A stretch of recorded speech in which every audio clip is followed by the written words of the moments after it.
What's going on, Brookie Nation? Your peoples are back. Isla is miming me very accurately here. We are a mess. Every beginning to the episodes are getting more and more chaotic, and it's giving me life. And I really imagine if I did drugs. Yikes. What's going on, everybody? I am the Mackie Mouse. It's me, Isla. Yes, it is. And this is Storybrooke Circus, a Once Upon a Time podcast. Ooh. We have watched Once Upon a Time in its entirety, and we are watching every single episode one by one and putting it through its paces. We're doing behind the scenes homework and watching the show on the air and doing commentary. So that is the synopsis for the people who've never been here before. For the people who have been here, welcome back. Thank you, Brookies, for joining us once again on episode 22 of our show. Very exciting. 22. I don't know about you. I'm feeling 22. All right. Yeah, so we're on episode 22. We're reviewing episode 21 of the show. Sorry for the number discrepancy. We had one bonus episode, so sue us.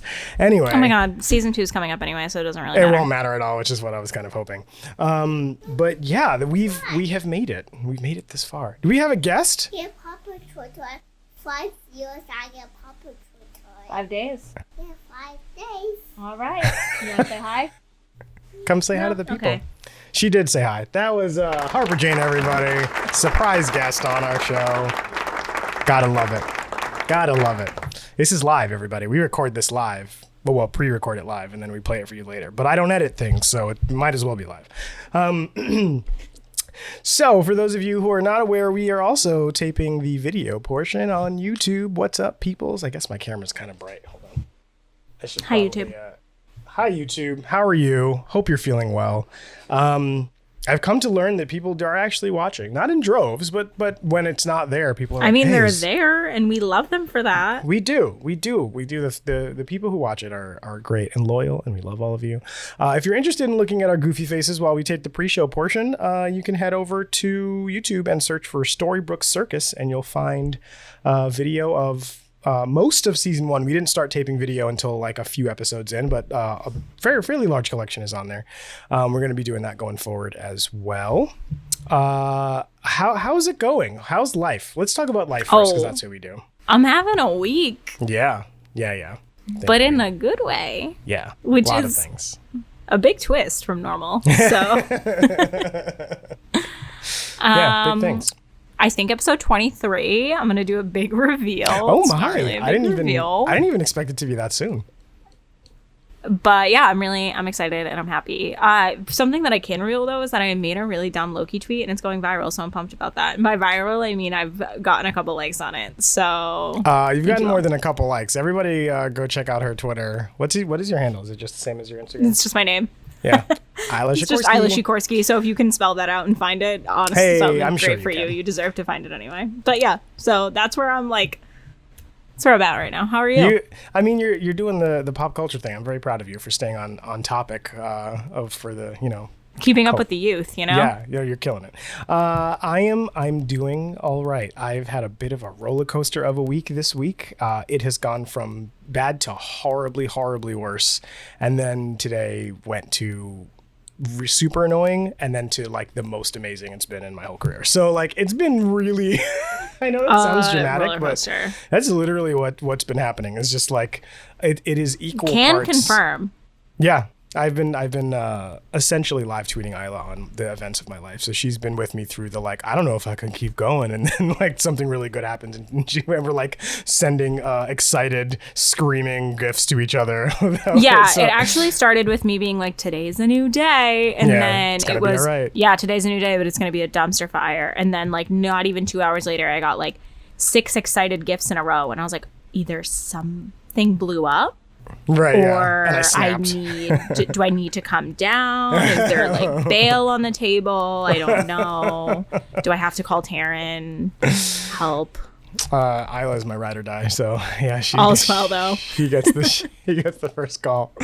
No, but everything is going fine. Everybody already knows that I work for Disney, so obviously if you've ever talked to anyone who works for Disney. It's very crazy. It goes from super high to super low and everything in between. It is an extremely rewarding experience, but man, is it a lot going on in between. That's just if you talk to anybody who works here, that's just kind of how it is all the way through.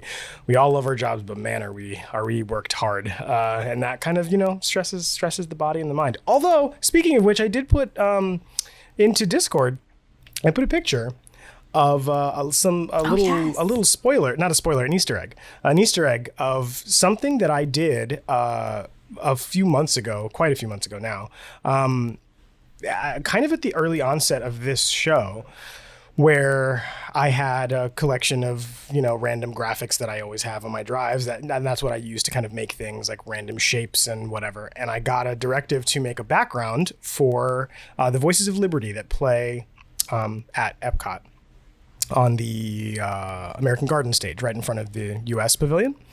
And they have different they call them modules, right? So it's just like different themes that as they sing, there's like little chaptered sections. And for each one, they wanted a themed video background to go with it. But we weren't allowed to time it to the music because they wanted the flexibility to be able to like change it up in the middle, or if they had a song that was removed or something, they didn't want to deal with like syncing it.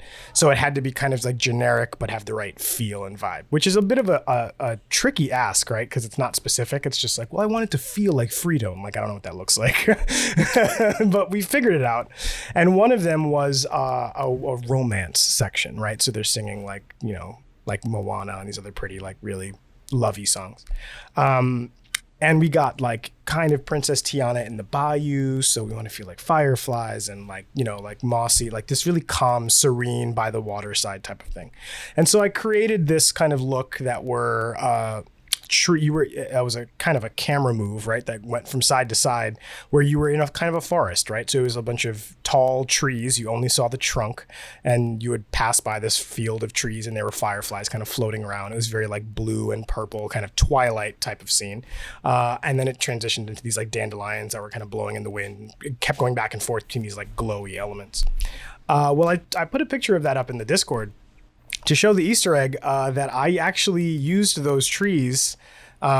Those were the trees that I used to make the logo for this show. This Storybrooke Circus is that we have our upright trees that has the Storybrooke Circus logo on top of it with the apple on the bottom. Those trees in the background are in fact the very same trees that I just kind of reappropriated, and I moved them around a little bit and made it a little bit more dense. But it's the exact same one. So I put the picture up and said, hey, for you eagle-eyed Disney fans, if you can see if you can catch the Easter egg here that those trees might look familiar. They are. That's in sick. Fact. So our logo, in fact, without the text and stuff, the remnant of our logo is actually playing in a Disney park right now. It's like we're there. It's like all of the Brookies are kind of involved in that. So it's basically an ad. Yeah. I should have snuck it in the corner like a little floating apple when it goes by. Like, what's that? No, the little QR code. Oh my God. Scan it with your phone if you take a video close enough. Disney, if you're listening, I didn't do that, I promise. So if you're wondering what we're talking about, feel free to find the Discord link in our show notes so that you can join the Discord and see some of that extracurricular side. What a great segue. Right? I know. By the way, that Discord, we have a link tree. The link tree's on our Instagram that has all of our links on it. In case the show notes are kind of hard to get to, all of our stuff is on. It's like linktr.ee/the SBC pod, and then you'll get all of our links. But speaking of segues, speaking of the Discord and segues, we would like to begin the segment that is dedicated to all of you listeners, all of you, called the Storybrooke Daily Mirror.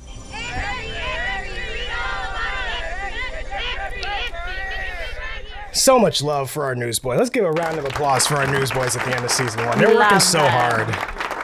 They're just trying to get out the Storybrooke Daily Mirror. So the Storybrooke Daily Mirror is a newspaper in the world of Storybrooke run by our very own magic mirror, Sydney Glass. And in our world, it is the fake newspaper that we made up where you get to submit kind of articles, right? But instead of articles, it's lots of different kinds of internet things. Isla, tell them how they can submit and what they can submit to the Storybrooke Daily Mirror. So we want to hear from you. Please hit us up on multiple channels, including Apple Podcasts. Leave us a 5-star review like 24 of our friends have now. We got 24 now, man. That's awesome. When you leave us that 5-star review, it does give the option to write some words. If you write some words, we're going to read them on the air. And it's so much fun. It fills our hearts. It fills our love cup right up to the brim. That's right. It certainly does. If you do not have an Apple product, odd, but that's okay. You can email us. No shame. At the sbcpod@gmail.com. You can DM us on Instagram, which is the SBC pod. You can call us. We have a phone number, and that phone number is... The phone number, 207-536-8512. When you call us, it goes directly to a voicemail. We play that on the air, and we respond to it. We will not answer the phone.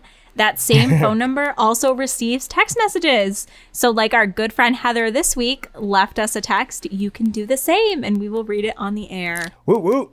Yeah. So as I was saying, we got a text from our friend Heatherly from the Discord. So it is essentially a voicemail, but left in text form. She had a lot to say in an amazing, good way. I read some of it. It's very, very interesting. So we're going to get into that right now, having to do with the last episode. So our first entry to the Storybrooke Daily Mirror, Heatherly from Vancouver. Hopefully, I think Miranda already has that Vancouver entry in there in the map, but in case you don't, Miranda, there it is. Hey, Mackie and Isla, this is Heatherly from Vancouver again. I hope this makes it in time for your recording of the next episode. Spoilers, it did. It did. By like an hour and a half. So good on you for the timing on that. You guys are doing such a great job! ! I'm so happy for your milestone 20 plus episodes. Congratulations. Thank you. Thank you for that. Appreciate it. I have to confess, I was really nervous to listen to your last episode, The Stranger, because I knew the frustration levels with Emma were going to be very high, and I was bracing myself for some intense slamming of her.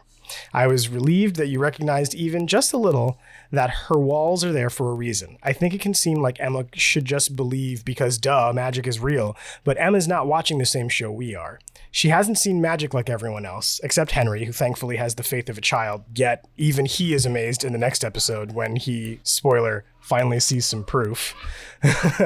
Emma isn't privy to the flying fairies and wooden boys and hasn't seen the magic as we, the audience, have. In my opinion, it would actually be illogical for her to believe what is being asked of her. Her protective instincts are super heightened, as they should be. It wouldn't be unsettling for a guy to roll... it would be unsettling for a guy to roll into town and weeks or months later spring on her that he is a significant figure from her very mysterious past. Mackie, you are so right that she is at her most desperate, which is why she rashly decides to run with Henry, which will set up the way things play out over the finale episodes. I know a lot of defense of Emma,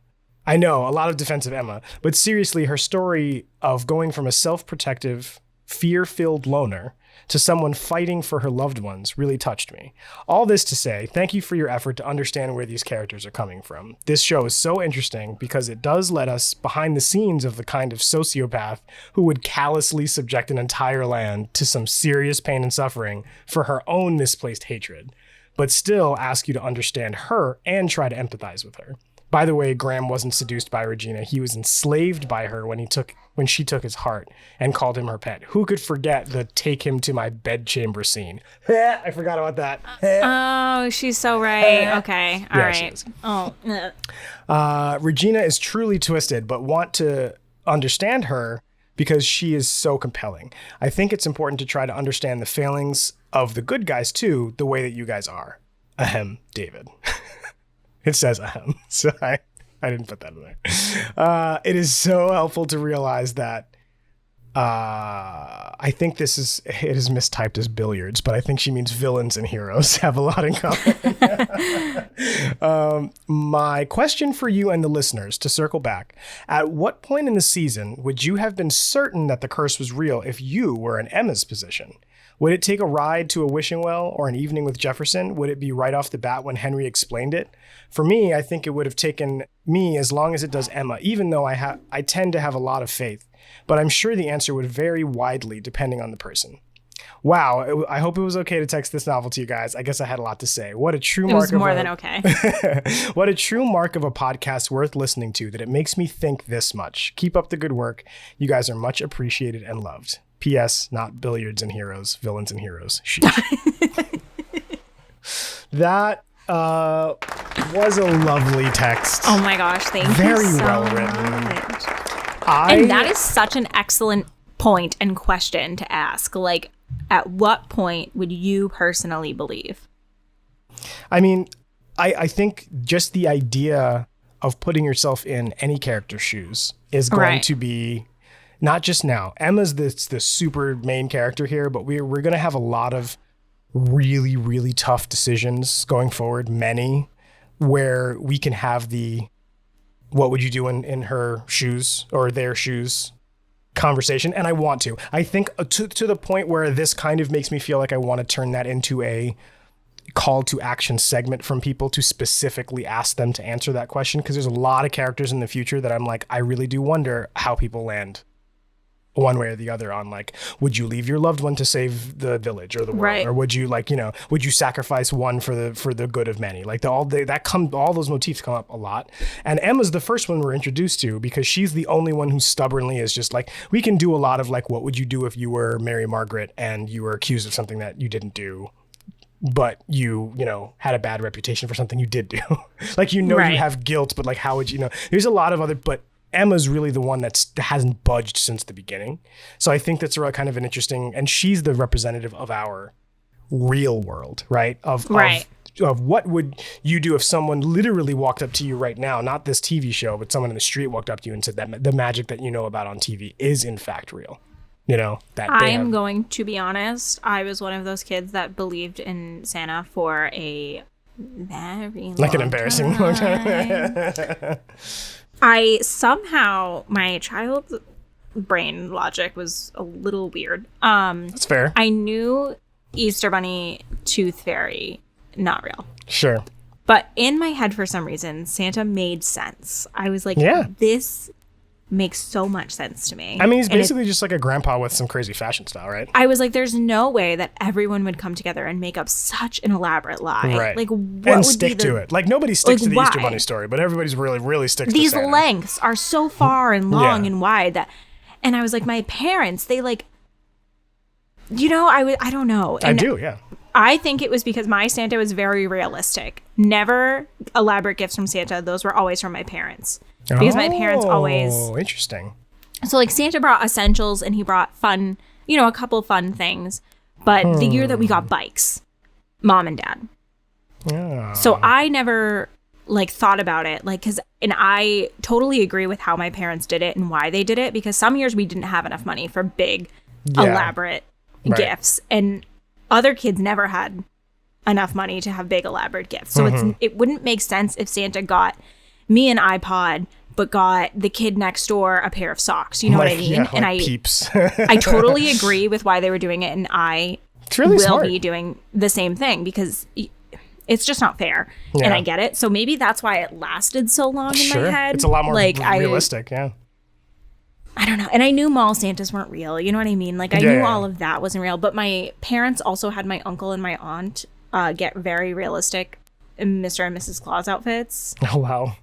One year, and like showed up, and like my parents were the type that would like put like they would make noise on the roof right as we were about to fall asleep. Yeah, we would track Santa on the computer, where is he in the world? So I don't know. I would probably wouldn't believe, you know, the second I stepped foot into Storybrooke, but it would not take me that long. I am such a I think, as for the same reason, I think embarrassingly too much as an adult about like Harry Potter type magic, you know? Like I waited for a Hogwarts letter for a really long time too. That's embarrassing as well. Like practical magic, right? In my head, I was like, there's no way somebody could just make this up. Like, I'm like, there's no way somebody could create this. I mean, Taryn and I are the people who like, we watch Men in Black and we're like, oh yeah, aliens are definitely in weird people that we see. Okay, well, alien... You know what I mean? Like, they are real. Like not like the aliens that we think of, like take me to your leader aliens, but like But it would be extremely ignorant to think that we're the only like things. Like being like everywhere.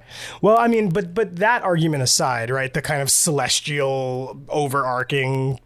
But is there a Men in Black? But I'm saying like here, like because we usually laugh about it as justifying the insane actions and appearances of people that we see, like real ogres and like people who are just like so gross. And so we're like, that's a Men. She always is like Men in Black alien. She's so I catch mean. myself doing it now. Like I'm a 26-year-old adult, and I'm like, but is Harry Potter that far off? But no, I always look at it and I'm like, and think about what.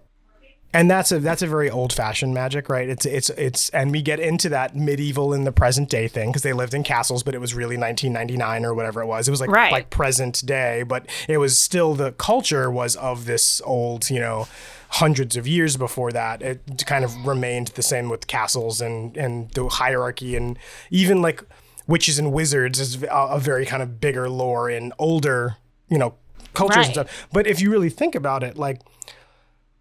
I walked around my house today. I have, Amazon products. I have Google products. I control most of my house with my voice, which is basically witchcraft. Like, I'm just like, lights on, and the lights just come on. Like, if I waved my hand after I did that, it would basically look like magic. You know what I mean? Like, it's this very untraditional kind of perspective on it. Like, I was also thinking, I have a real weird nerd confession to make that I discovered my brother-in-law. He used to be a pilot. Like when he was very young, he just like trained a little bit, with a pilot trainer and just like flew around. He doesn't do it anymore. Oh yeah, for fun. Oh, yeah. But like, he was going to and just decided it wasn't for him and changed tracks. So he was kind of trying. And I, for a way less better reason than that, trained as a virtual air traffic controller, like not a real one in real life, but like the systems that they use to train pilots virtually. I trained to be an air traffic controller on that. No reason, for fun, because I wanted to know how it worked, because I'm a weirdo and it was free. But we got to talking about it last night because they were here on vacation. And so we then started talking aviation. I was like, oh my God, I'd like never meet someone who even knows anything about this. So I had a buddy to talk to. And so I started kind of re-downloading my apps and stuff. I was like, oh yeah, I haven't done it in a while. I remember it being fun. And the way that it is now, like everything is voice control. So in real ATC, right, you're talking on a microphone with a headset on, pilots are talking back to you.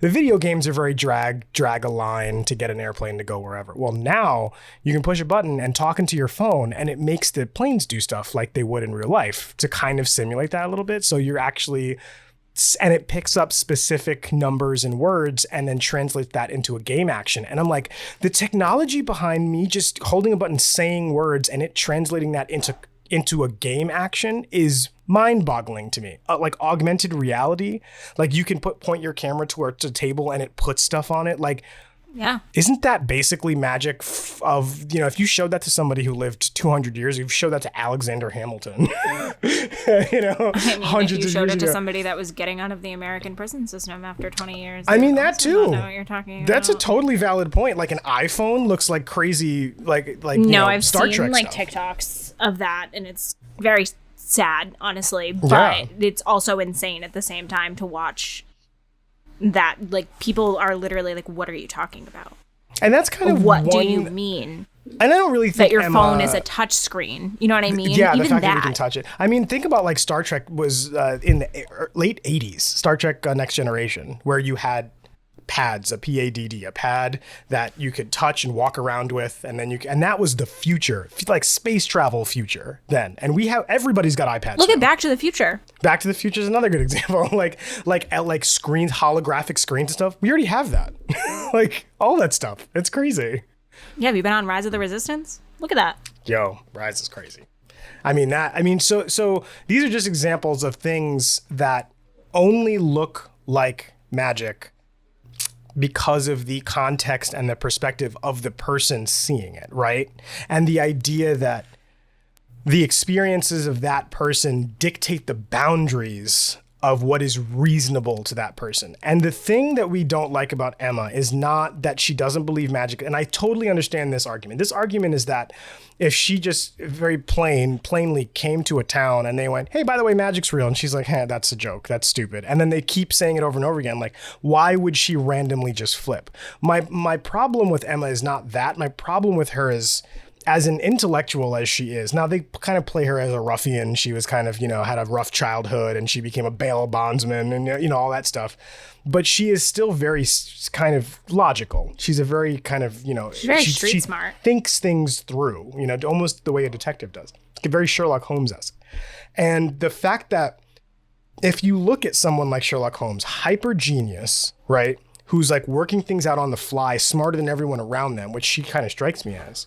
They are not people bound by their own boundaries. Like a Sherlock Holmes would not approach a situation and say, just because I haven't experienced it and just because I don't think it's rational means I have to rule it out as something that could be. Real people who methodically think things through understand that there are variables outside of what they know that could affect this narrowing things down, this process of elimination. The variables outside of their own knowledge, they have to consider like that they don't know everything.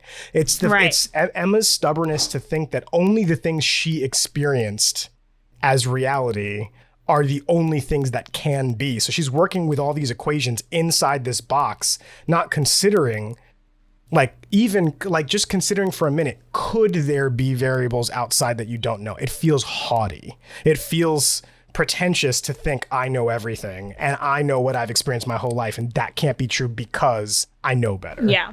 Like, do you know? I don't think any person on this planet knows better. Religion has been an argument since the dawn of civilization. Has anybody been able to prove that there isn't a God? Has anyone been able to prove that there aren't, spiritual beings? Nobody's been able to prove anything one way or the other, which is why everyone's so frustrated, because we can't come to closure. We can't come to like definitive proof the way that we can put our finger on other things. So like the idea that, you just rule stuff out is an archetype. There's plenty of people who are like that.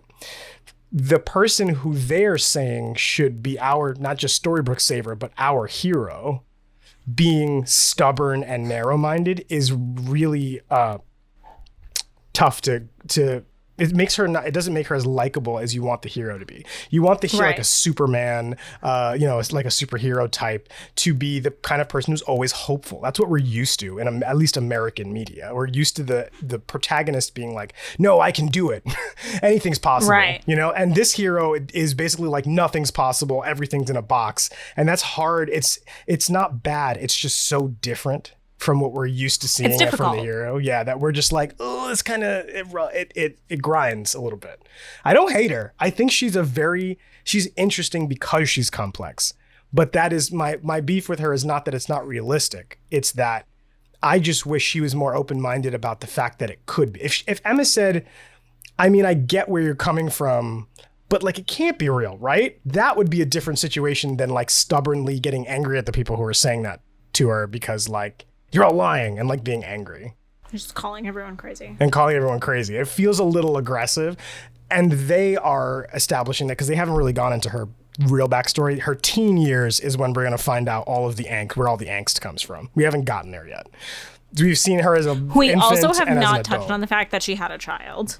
How did that happen? You know what I mean? And like emotionally, will shake you up too. She's also dealing with not even having custody of her kid. You not even having a child, but also giving that child up for adoption. Those are two unfathomable to most people things. You know what I mean? Super traumatic. Like, yeah, that's the kind of thing you have to consider when someone is acting out and lashing out. Like, it's not just like, in her defense, she's got a lot of baggage that she's dealing with. So it's not just I'm calling you crazy. There's and a testament to how well she's written is they are holding that real close to the vest. They're not playing that up. That they're not constantly reminding us like, remember she's got issues. Remember she's got the kid. Remember she gave it away. And the fact they're not reminding us of that, they're trying to focus us in on her stubbornness.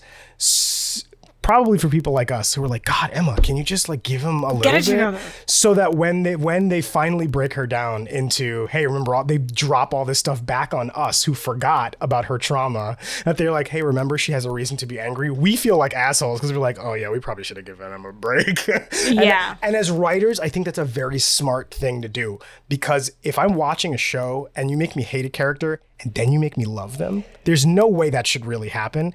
That's only the best writers can flip you on a character you know? Completely, where you're like, oh, she's supposed to be the hero and I kind of like her, but she's so annoying, to being the one you love the most. That means that they had you on the hook and they've been just fooling you the whole time. Yep. And if you can do that to me, who's like hyper analyzing this stuff, I'm with you 100%. Like Jane Espenson and the way she writes, the way that she kind of twists words around and like makes it feels like a novel. It only really feels like that with her. I'm hooked 100%. Every time I see her writing, I'm just like, I feel like I'm reading 20,000 Leagues Under the Sea. I feel like I'm reading traditional, old, classic novels that are classics for a reason because they're that good, you know? We are here for it. This was... I'm so sorry. This was insane how long this just was. It's okay. I already happen to know that the production notes and everything else is a little on the short side today because they're really ramping up into the season finale. I just forgot we were recording a podcast. I'm like sitting here and I'm like, oh yeah, we're dissecting this. We're going at it. And then like halfway through you talking, I was just like, we're recording. She gave us a lot of meat there, though. She really dug in. And Heatherly, thank you so much for not kind of mincing words and just going the like light road here. You really I hope everybody does this. Yeah. This is a PSA. Get to the point. Hit the hard questions. Do not try to like tiptoe. We don't do that to you. Don't do it to us. Like, you know what I mean? Like if you don't like something, let us know. But I like that it wasn't just like, here's why you should like Emma. Like there's reasons. No. Like the fact that it was so long and so detailed. Like this is the beginning of like the way that teachers when they tell you to write about a character in a book and you bring it into class.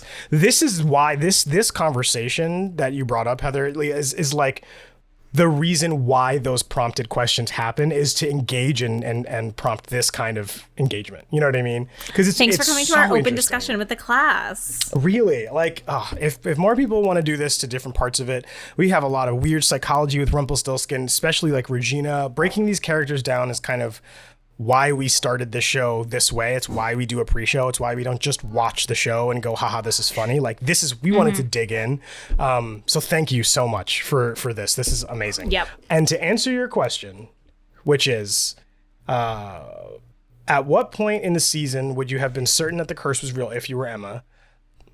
And she brought up examples. Wishing Well, Jefferson, right off the bat when Henry explained, and she said it would have. So she's on par with Emma, where she still, it's episode 21. We're about to be season finale. She still doesn't believe. She hasn't seen it with her own eyes. Now there are people who just straight up will not believe things unless they physically see it with their own eyes. And there's nothing wrong with that approach, but that is a very specific kind of person who's like, will not go necessarily out on the limb for like, maybe it's just inexplicable and it does exist, but I can't figure it out. I think I'm more along the line of, I don't need, to see it with my own eyes to believe that there are things outside of our own explanation, especially as things like scientific discoveries like happen even in our lifetime, like finding new things, like the fact that COVID wasn't a bad flu. And they were like, guys, we discovered this is something completely different we've never even seen before. The fact that we can even figure that out, that's different than what we were used to is to me proof that there's stuff that has been around this whole time that we're only finding out about now. Meaning if there's stuff we haven't found out about it yet, doesn't mean it doesn't exist, just means we haven't discovered it yet necessarily. Yeah, let's not even get into the only 5% of the ocean has been discovered. It's a conversation that I can't even. So to me, magic doesn't exist is just as plausible of an argument as XYZ type of creature doesn't exist 20,000 leagues under the ocean. We don't know that. You know what I mean? Like we haven't mapped it all. So to me, I don't think we've mapped all of existence enough to prove that it isn't there. So, and whether or not it's real in our actual real world, the way that it's presented in this show, my problem is Emma has any good arguer, any good debater will debate for the other side in order to prove that it's wrong. And she's never said, how come we can't explain all of these coincidences that Henry's bringing up about the likenesses of these Storybrooke people and their supposed Enchanted Forest character? There's too many coincidences has more in a row. proof than she does. You know what I mean? She does. I mean, and I wouldn't call it proof necessarily, but I mean, once you start adding up how many coincidences there are, the way Regina's acting towards only Mary Margaret, and the way that Mary Margaret and David's story played out, and Archie and Marco, and like all these that many coincidences in a row, it seems like someone as smart as Emma wouldn't ignore the consequences. She'd be like, I don't think magic exists, but really, how come all these things kind of make sense? Yeah. Or even if she had once said like maybe there's some group psychosis where they're all in on it subconsciously, and you know what I mean, just some explanation to explain why Henry's story kind of does make sense. So for me, I agree. I think it would probably be somewhere in, well, honestly, if taking out of the factor that Jefferson was a kidnapper and taking out of your mind that like he could be a little crazy, the fact that he just got here and nobody knows who he is and he's speaking like Henry's language would be enough of a coincidence to me where that would be, I think, the beginning of like, I know this guy might have been crazy, but like, how come he was saying all the stuff that Henry was saying and making a lot of sense? That's too much of a coincidence. That for me probably would have been the turning point where at least, not that I would like believe for sure magic was real, but at least that would be me trying to like open up my mind to argue for that case instead of against it. What about you?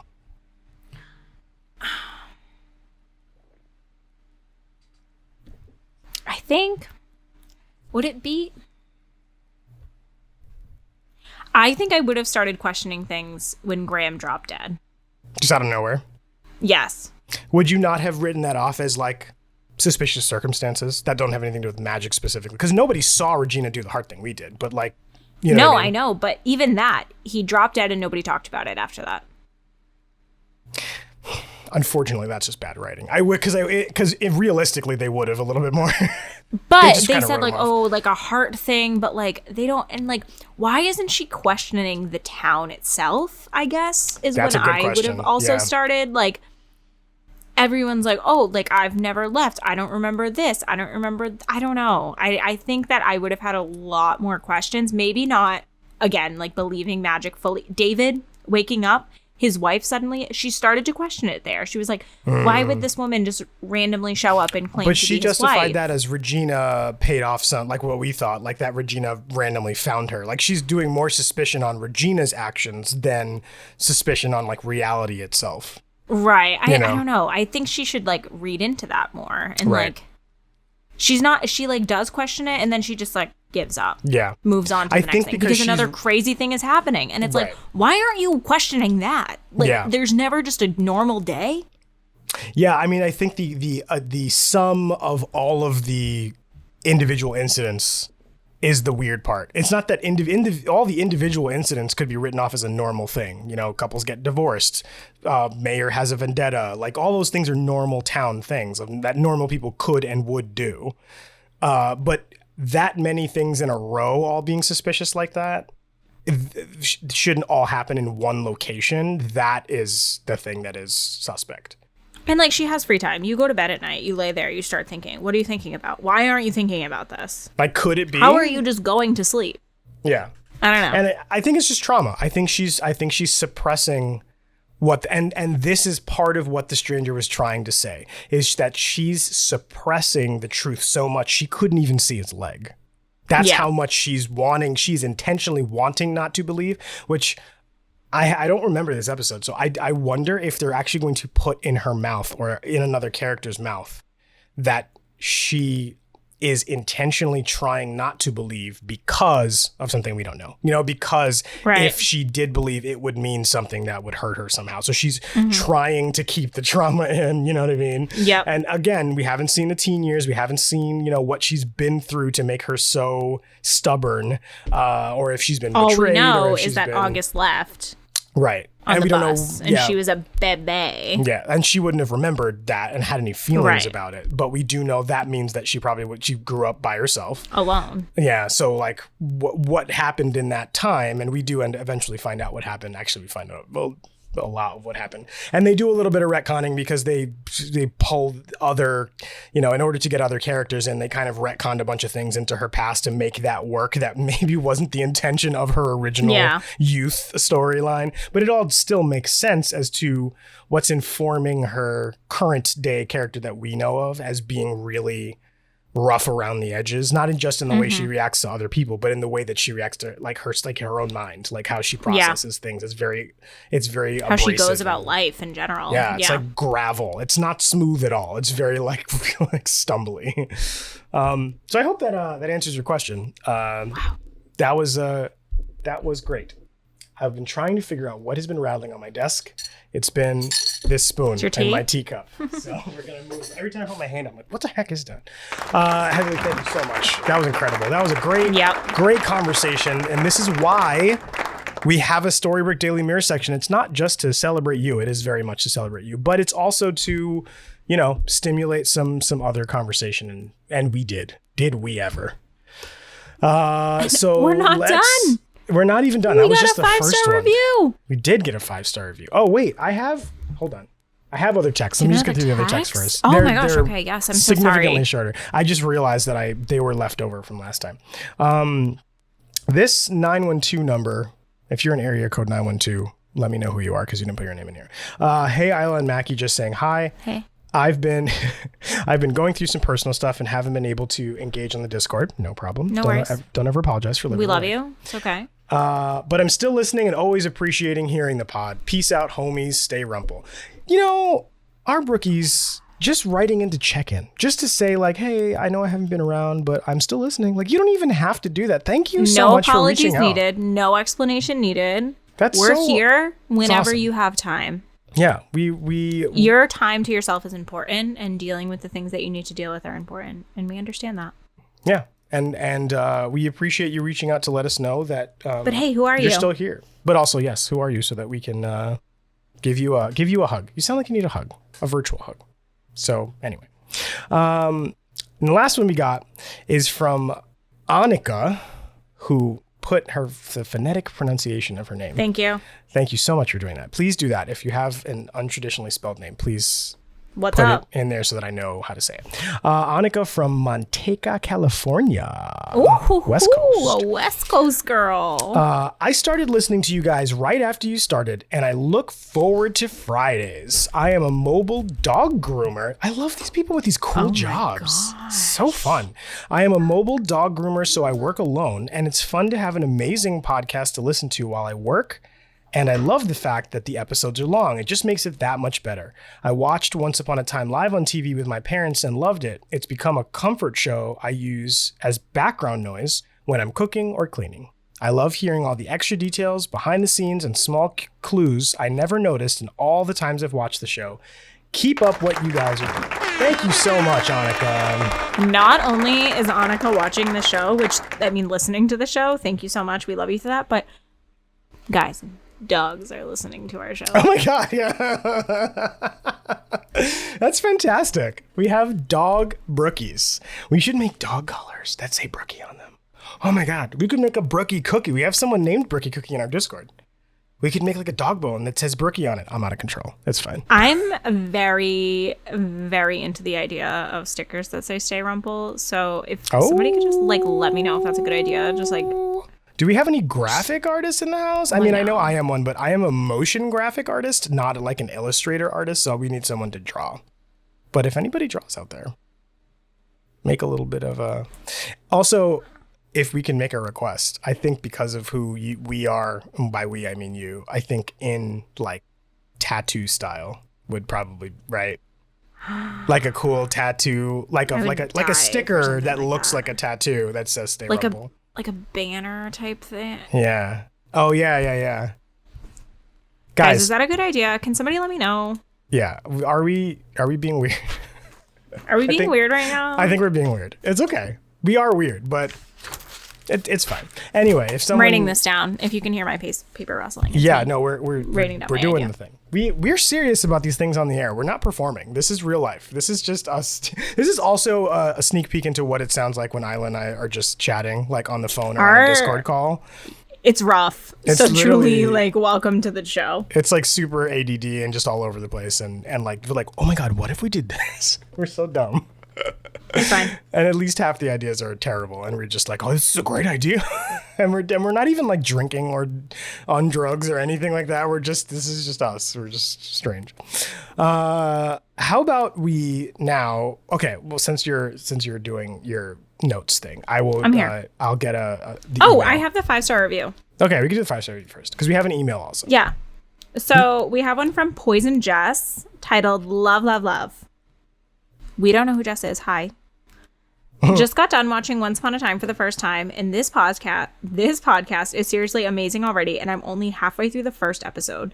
Poison Jess, the fact that you took the time to pause the show and write us a 5-star review halfway through, love you so much for that. After the first episode. Jeez. I will be binging and listening to every single episode. Love the host chemistry and banter. Fun to listen. Hey! Exclamation point, exclamation point.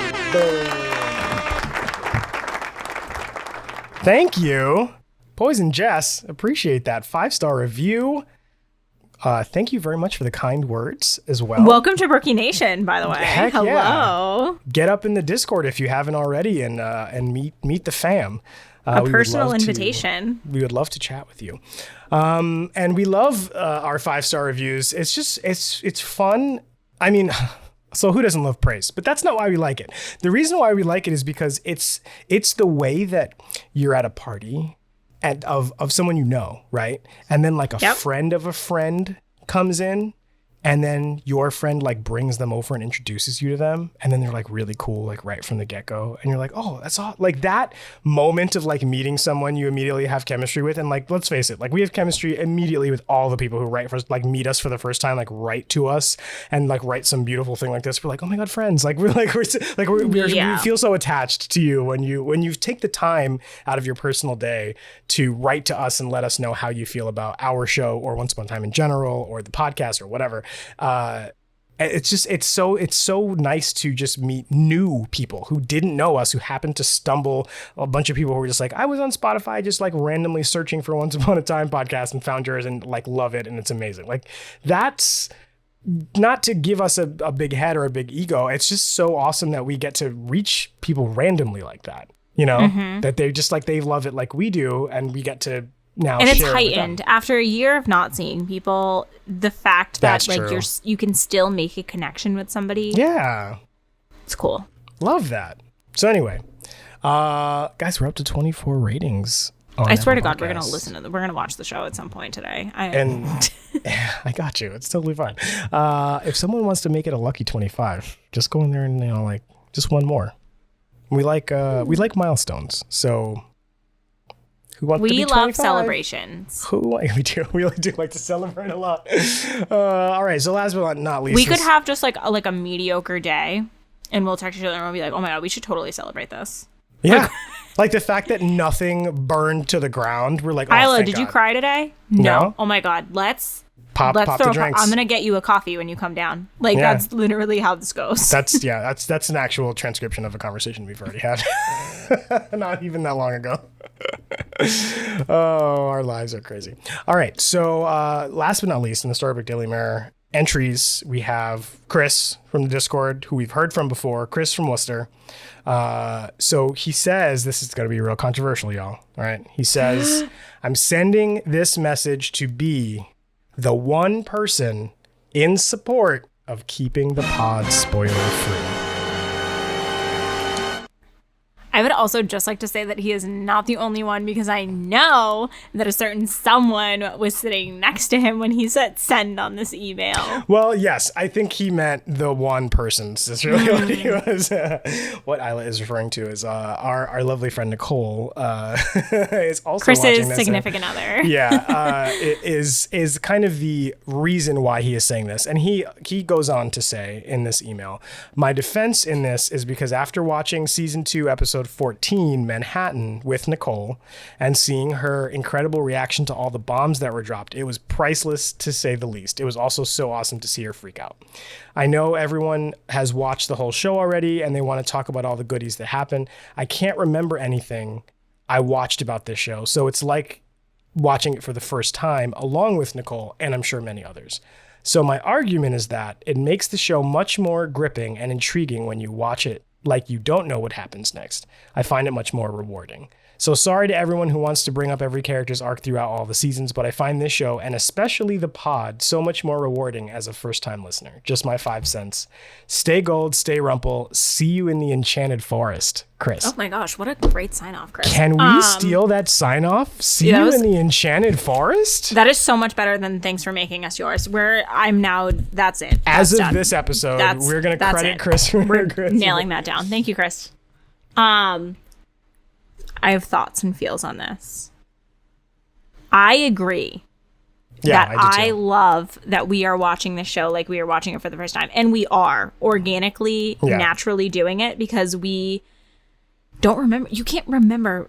Yeah. Also, Maggie and I watch way too much TV. We have a lot going on floating around the brains. I am constantly rewatching shows, watching new shows. I am a TV binger. I've always been that way. Probably not healthy. So I can't remember. I can't remember every arc. I can't remember every storyline. So I truly am watching this with a new set of eyes. I'm also a completely different person than I was when I first watched the show, which I also think gives it a new meaning. So I agree. And I don't think when we said we were going to go spoiler heavy, we worded it not wrong, but not how we didn't give it the full facts. Well, we have been talking a lot about how Lost is going to be spoiler filled from beginning to end, every single detail. Lost is a completely different ballgame. Yeah, but we weren't intending on doing that same thing to this. That would have been too much, I think. So I think we're drawing a line. Yeah. We discussed this before we started recording, and we came to a conclusion because this brought up such a good point that we were like, let's figure this out so that we don't want to alienate anybody, which is really the point. We don't want to alienate the people who feel like it's not going too slow. Extremely inclusive community. Yeah, the people who want to talk about spoilers, we want to make room for them, and we don't want to ruin it, even if it's a small percentage. You don't want to ruin it for the few people who haven't seen it.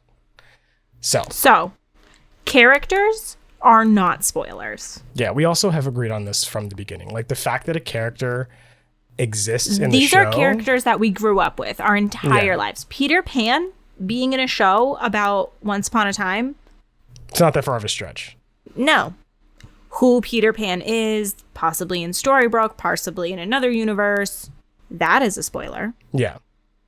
Yeah. We're not going to get into that. So we're going to try and not do like major plot holes. But right. I think even alluding to something,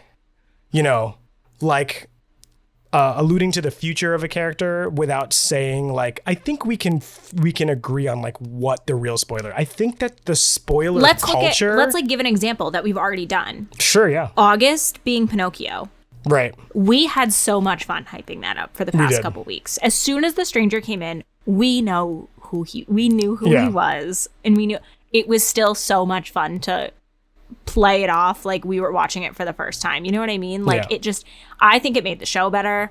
Yeah. I think it made watching it better. So I agree on that side of it. I think that we should keep those giant things off. Yeah, I agree. But when we say, "Oh my God," when Captain Hook comes in, oh my God, that's not a spoiler, and that has also I have played into this. I don't know why. we kind of just played off of the energy of the community, right? And so we all kind of didn't know where we wanted to land, so everybody kind of protected everything. Which, by the way, thank you everybody for playing along for doing that to rules that we never set. We all, as a community, sort of quietly agreed to tiptoe around it a little bit, and then we just kept doing that more and more to the point where we were tiptoeing around everything we hadn't seen. So to be a certain somebody who's dashingly handsome, we can say Hook. It doesn't, that's not going to spoil it for anybody.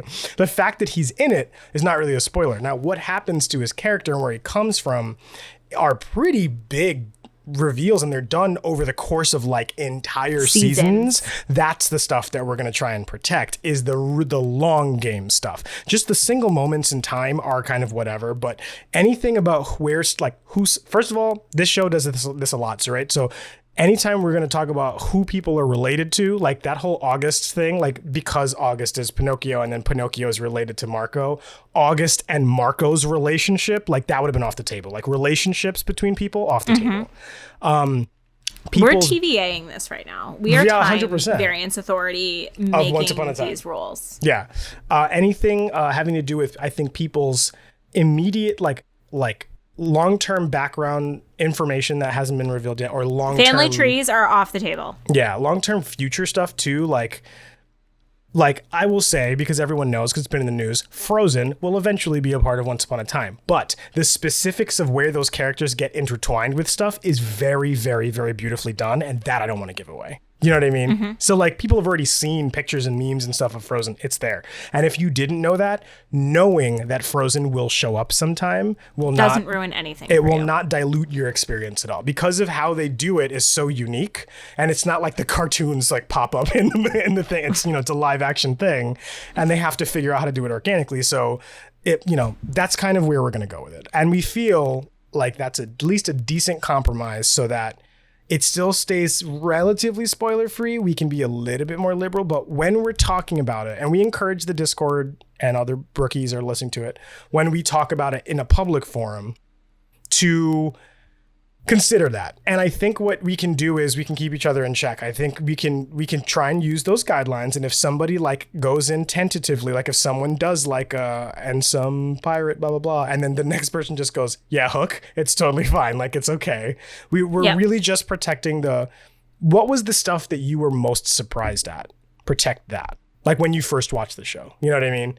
Like, I remembered that August was Pinocchio. I don't remember anything. I don't remember him first meeting Marco. I don't remember how that happened. I don't remember what they said. You okay there?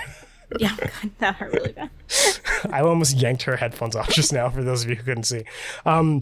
Like, how it got revealed, I didn't remember. You know what I mean? Yes. So like that kind of thing of the particular details are whatever. Who cares? But the actual event is the thing that's important. So hopefully, Chris, that helps, and then it helps us move. By the way, in the Discord, we made, as we've talked about in previous episodes, we made a spoiler-filled channel that you can protect yourself from there's like a little rules, a reactive roles channel where you can opt in or out of a spoiler-filled channel. So there is a space that everybody can...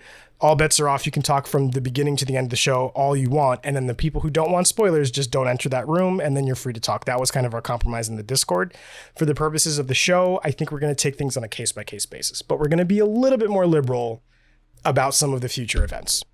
Mm-hmm. I feel like that's fair. So yes. I feel that feels like a Law and Order type of sound effect to be appropriate. Yes. These are their stories. Honestly, that closes out the Daily Mirror. Sure does.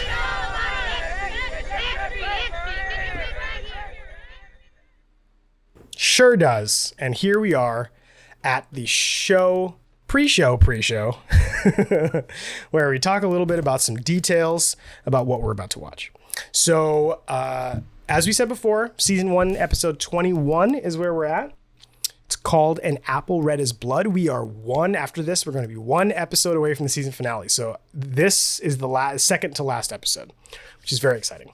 The character backstory is Snow White and Prince Charming. So we're going to get back to the original story of the two of them. So we're going to continue on from, oh my goodness, Heart of Gold? No, I forget where we were last. But the last thing that we saw was Snow White drank the poison.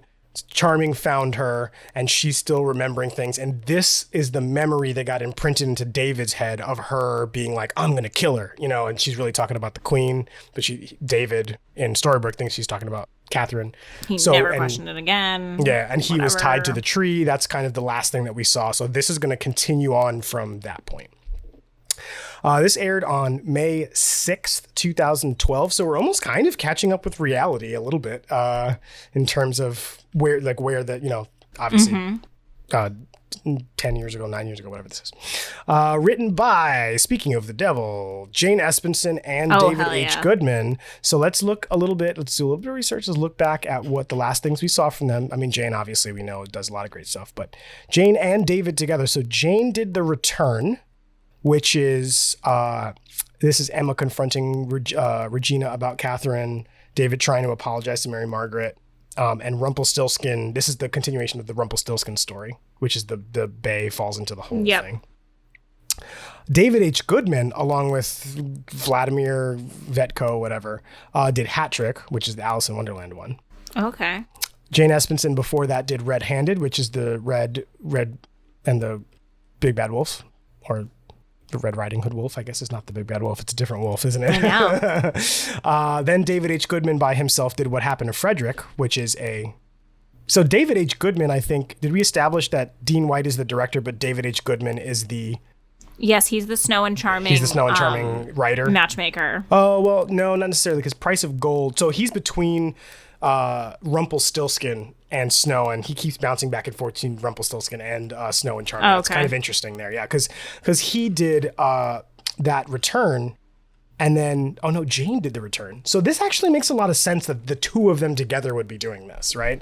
So like it's always a Rumple or a Snow Charming episode. Jane did Skin Deep. David H. Goodman did What Happened to Frederick.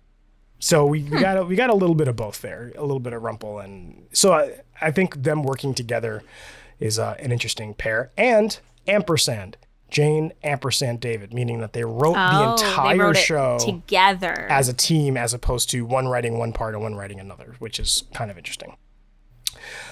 Is directed by Milan Chalov, who I think is a first-time director of the show, if I am not mistaken. I have not heard that name yet. I'm totally mistaken.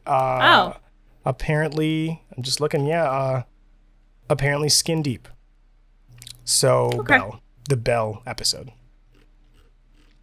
Nice. So we got some veterans there. 8.95 million on the ratings for this one. So a little bit higher, a little bit lower. Wait, a little bit lower, because the last one was 9.2.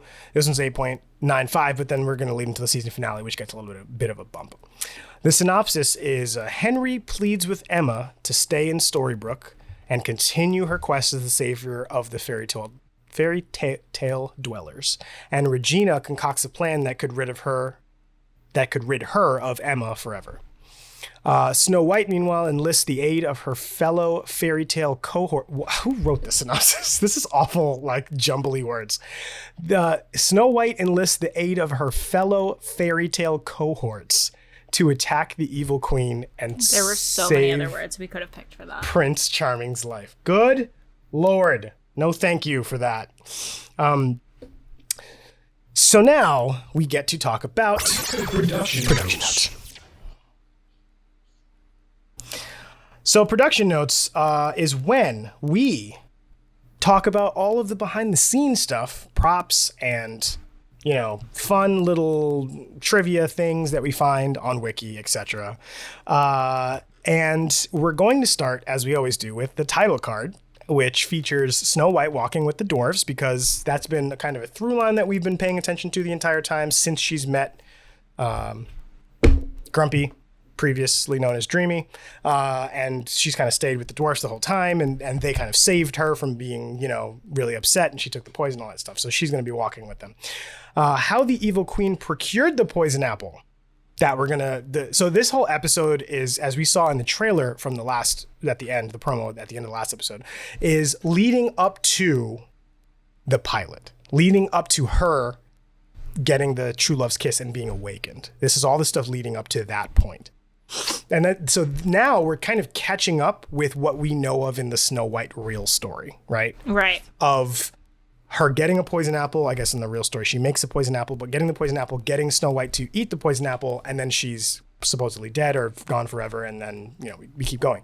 Well, how she procured the poison apple is like a little pass-by thing at the very, very end of True North, which, as you recall, is the Hansel and Gretel episode, which sounds and looks like a throwaway episode. Has nothing to do with anything. It's not connected to anything at all. Mm-hmm. Hansel and Gretel, the stupid random,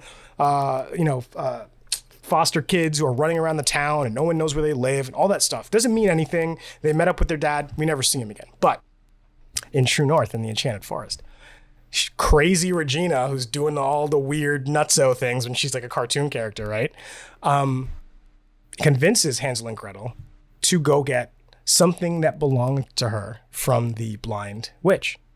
And they don't even really talk about what it is. Hansel and Gretel are in there, and the whole point of it is like, don't be tempted by eating something, and then they eat something, and then they're chased by the witch, and the witch gets stuck in the thing, and she gets burned to death, and all that stuff. Well, when they give the satchel to Regina at the end of the episode, she reaches in and pulls out the poison apple, and then they just go on. And so that's kind of how she ends up getting it, is this other witch had it. For whatever, I don't know if we find out like why she ends up having it or not, but this is kind of a continuation of all of the plans that Regina has made to get rid of Snow White. She keeps, falling through her fingers, and now we're getting to Regina's about to finally get her way, and ends up at the season finale. So Snow White, apparently the way that she falls to the ground. Spoiler, she eats the poison apple. I think everybody knows that, but the way that she falls to the ground when she eats the poison apple is taken shot for shot from the 1937 film, the actual way she falls and the apple falls out of her hand and all that stuff. I have a props note. Michael Coleman is the actor who plays Happy.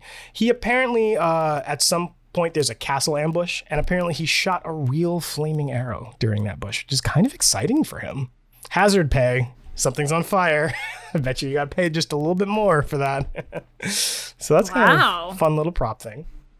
Recycled set. This is a repeated production note. And we've talked about it before, but now we have a little bit more context behind us, right? We have a little bit more things that we've seen and experienced. So the studio set that we see in Rumpelstiltskin's cell, so one of the first things we see in the pilot, and in that second episode, the one you love most, it was built on a soundstage in Burnaby, which is, where is this? Don't know. East Burnaby. I assume it's somewhere important. Probably. UK? Maybe? Canada, British Columbia.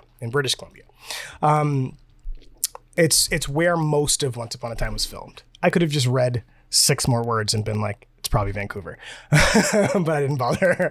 I clicked a link and looked it up. It doubles as the Evil Queen's dungeon. It also doubles as, well, I guess triples and quadruples as the Storybrooke mines, which is where all of the dwarf stuff happens. It's also used as King George's dungeon in 7:15 a.m., which is when Dreamy meets Snow. And you'll notice, I always noticed that when Dreamy meets her, that whole facade, it looks, that's the first time it looked identical to like where Rumpelstiltskin came in upside down and was giggling and going through the bars. Like it looked exactly the same. It's because those sets are in fact identical, and they just lit them slightly differently. But they just built the one jail area and just gave it different context and just reused it over and over again, which is pretty common in television because those things are really expensive to make. So why make 4 when you can just... Why would you do that if it's almost the same exact thing? Yeah. And no one will notice either unless you're listening to the show. Now you guys have some trivia in your back pocket. In the opening scene, here's a little goof for you. Regina's wearing black pants. Why is that important, you ask? Well, apparently she is tied to an apple tree at some point, and then her pants were gray. So either some weird color correction was happening, or they just missed it. They just straight up missed it. And so we'll see if it's... That's wild. We'll see if it was miscredited in the wiki, or if it's like a little lighting issue or some thing that made it look gray. Like black and gray are close enough where like it could have just looked... Like maybe it was gray the whole time and it was just extra dark the first time or something. Yep. The last one is part of our Reawakening. We talked about this. The Reawakening is the side kind of assistant novel to Once Upon a Time. I think specific to season 1, but I could be wrong. That fills in a little bit of the context to things that we don't see on camera. In this case, when Snow White and her allies storm the castle to rescue Prince Charming, she comes face to face with King George, which I'm guessing if it's in the Reawakening section, that probably never happens. But in this case, in the novel, she comes face to face with King George. They nearly duel, but Jiminy Cricket aids in injuring King George so Snow White can progress deeper into the castle. So I'm pretty sure that note is there because that doesn't actually happen in the show. So when we see the castle storming, let's see if we can figure out like where that would have been or something. Yeah. Kind of an interesting little thing. And that's production notes. That was it. See, it was really kind of quick and short. That's why I was like, let's take some time to really dig in the beginning. Because I knew it was kind of just. I'm like, oh, you want a 4-hour episode? Let's go. Quick bite. I would laugh if we still don't even make 3 hours after trying. We probably won't because this happens every time. Ever since that one Regina episode, we've been like trying to recreate it and we can't do it. That's why you don't try and make lightning in a bottle. It just happens. We just, We're just here for the vibes and the fun. For the purposes of the people who keep saying the longer episodes are better, instead of trying to aim for 3 hours or whatever, I think we're just gonna, when stuff like that comes up, a really good conversation, we're just gonna friggin' run with it as long as we want to. We're not gonna cut ourselves off. Cut ourselves off, exactly. So now we have one entry in one of our favorite segments where we talk about things that connect Once Upon a Time with Lost.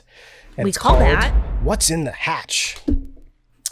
So we're going to try and play that sound effect if we can find this connection in the show. I feel like we should make a bigger deal of it, of like a prize, because I keep missing them. I just don't like... We're just like so engrossed in it. We're like... we are. Oh my God. And then it happens, and like 5 minutes later, we're like, oh shit, that number was a Lost reference. That was probably a thing.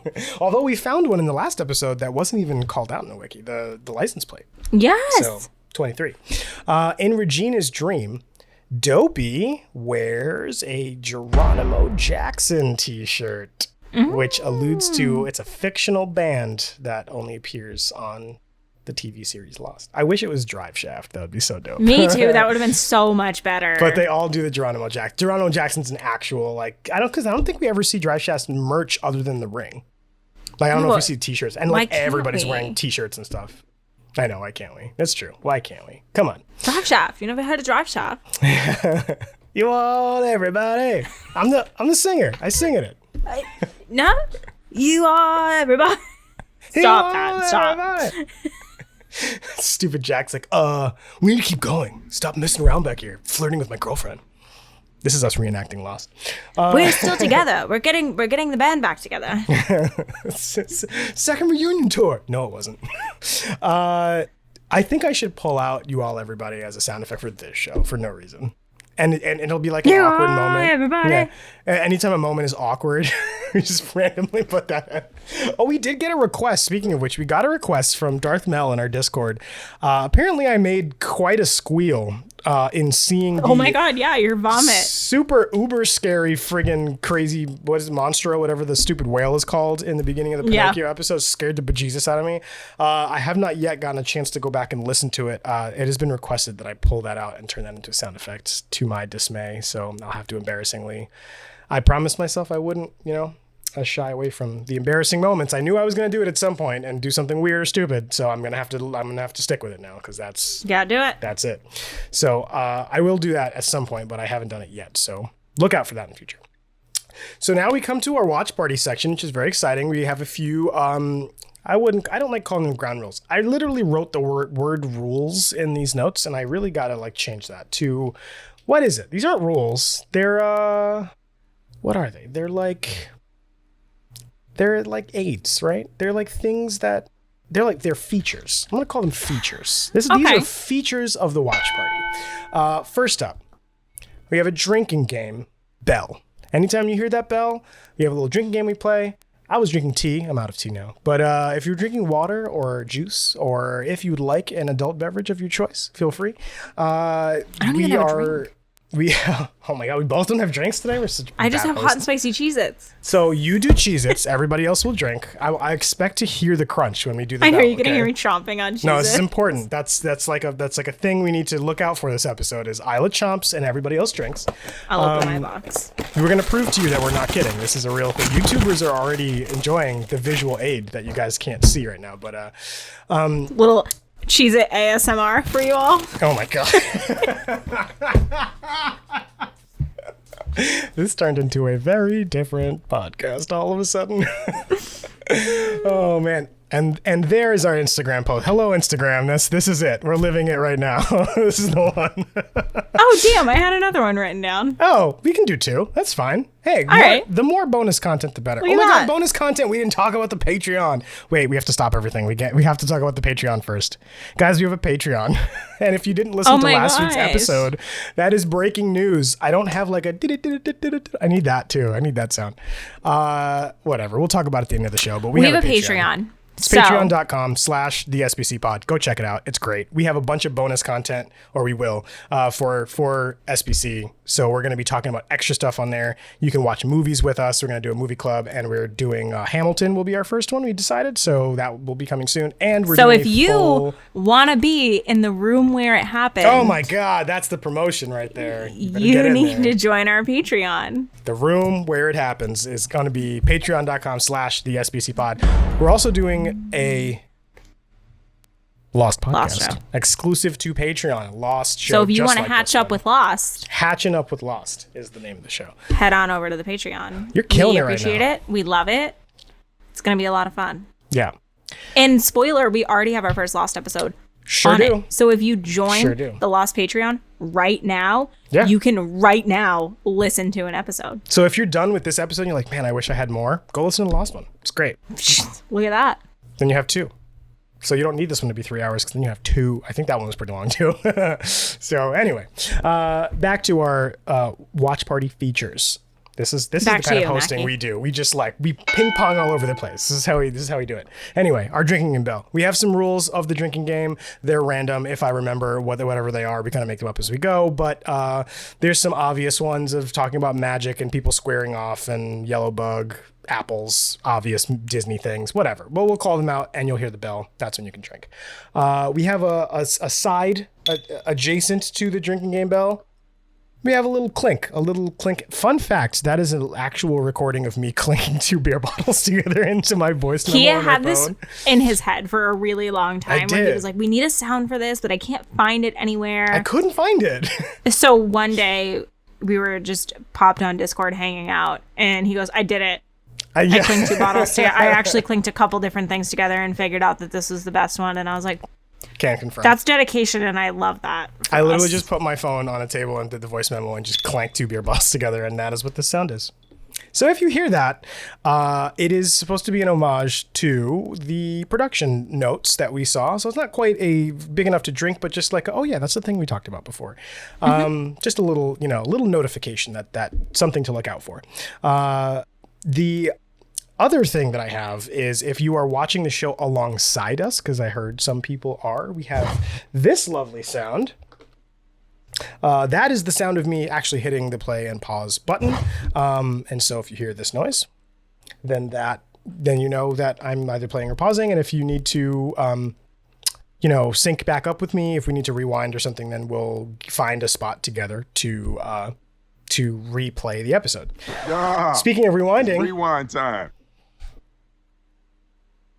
Will Smith, is that you? Friend of the show, Will Smith. We had him personally record. Our good friend, Will Smith. Our good friend, Will Smith, the Fresh Prince of Bel-Air. That is his notification to let you know that we are going to be going back to reanalyze something that we might have missed. So if you hear that, know that we are rewinding. And those are all of our features. And the last but not least, we are going to be looking for the titular... this is a family show. What did I just say? I guess the script line that's supposed to be referencing the title of the episode rather. So Snow White says, I take that apple and he lives. Spoilers. Oh my God. That's the deal you want to make. And the evil queen says, with all my heart. Interesting choice of words. Snow White says, then congratulations, you've won. And that's what we're listening for.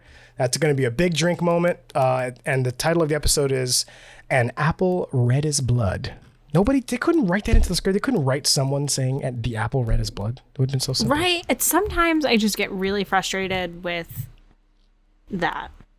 I feel like whatever, I wish it was, you know what I mean? For a show that does so many Easter eggs, you couldn't even do an Easter egg of the title of the show. But whatever. That's the conversation that we're listening for our big drink moment. So says the Wikipedia. So those are the rules we're going by.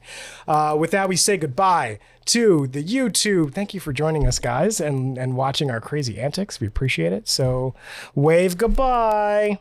Oh, I hit the wrong button. If you'd like to continue, the Cheez-Its say goodbye too. If you'd like to listen to the rest of the podcast and listen to the watch party, you can find it on your favorite podcast app, which you will find on the list coming up now.